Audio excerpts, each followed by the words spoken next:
Once upon a time, in a bustling city called Lagos, there lived a wealthy family with only one son, Obinna. His parents wanted him to marry early, but Obinna wanted a responsible wife.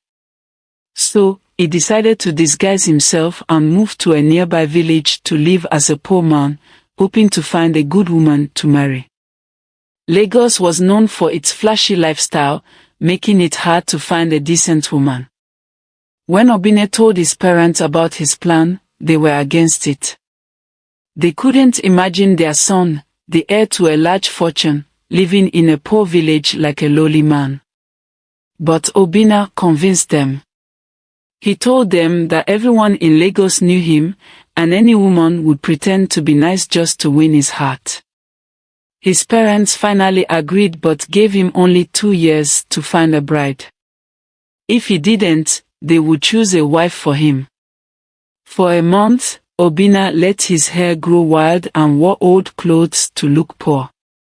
He then went to the market to buy cheap clothes and set off for the nearest village, Oko. When he got to the bus stop, the driver asked where he was going. Obinna thought for a moment and said, "I am looking for a kind village to start over." The driver felt sorry for him and said, "Come to my village, Oko. The people there are kind, and you can rebuild your life." Obinna thanked the driver and boarded the bus. After a long ride, they arrived in Oko. It was a simple village with basic amenities.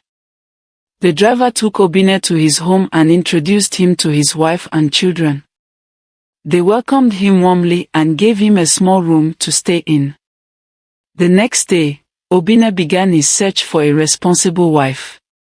He found it hard to adapt but was determined.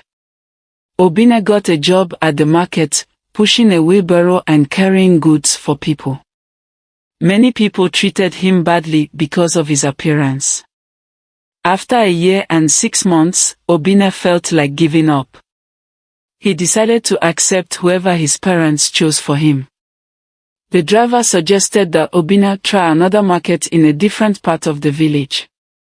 Obinna agreed and went there the next week. He saw 2 women, Ada and Chioma, shopping. He offered to help them with their goods. Ada was rude to him, but Chioma was kind.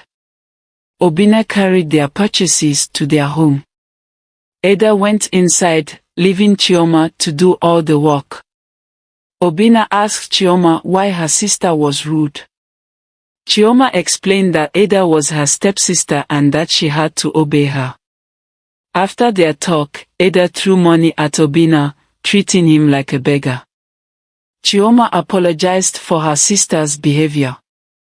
Obinna learned that Chioma was an orphan living with her stepmother, Ifeoma, and stepsister, Ada.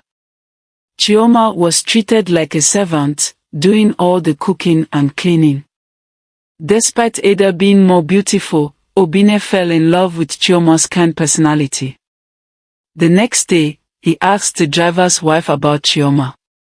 The driver's wife told him that Chioma was loved by everyone in the village but was mistreated by her stepmother. Ifeoma always pushed suitors towards Ada, saying bad things about Chioma. Obinna was determined to marry Chioma. He went to the market daily, hoping to see her. After a week, he saw her again and helped her with her goods. They talked and laughed, enjoying each other's company. Chioma spent more time at the market, which made Ifeoma suspicious.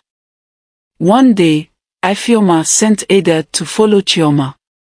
Ada saw Chioma and Obinna talking and laughing.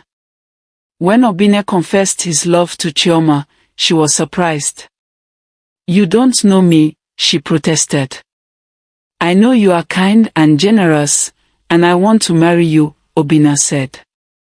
Chioma was worried about her stepmother but agreed to marry Obinna.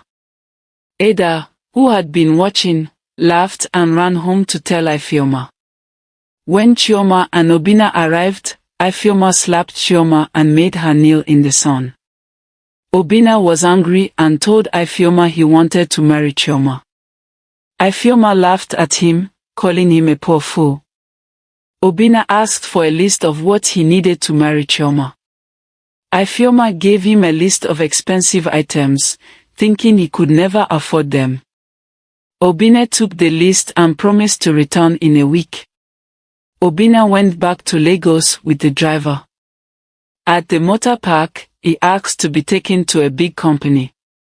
The driver was surprised but did as asked. When they arrived, the guards recognized Obinna and treated him with great respect, surprising the driver. Obinna met his father and told him he had found a bride.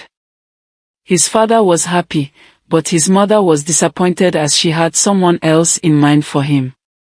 Obinna's father gave his blessing for Obinna to marry Chioma. A week later, Obinna returned to Oko with a convoy of luxury cars and all the items Ifeoma had listed. The driver and his family were amazed. Obinna gave the driver a new bus and money, then went to Ifeoma's house. Ifeoma and Ada were shocked to see Obinna in his true form. Chioma was upset that Obinna had lied but forgave him after he explained his reasons. They hugged, and Obinna took Chioma to Lagos. There, she was treated to the best salons and fashion, looking even more beautiful. Obinna introduced Chioma to his family. His father welcomed her, and his mother respected his choice. They started planning their grand wedding, which would be the talk of Lagos. The story continues.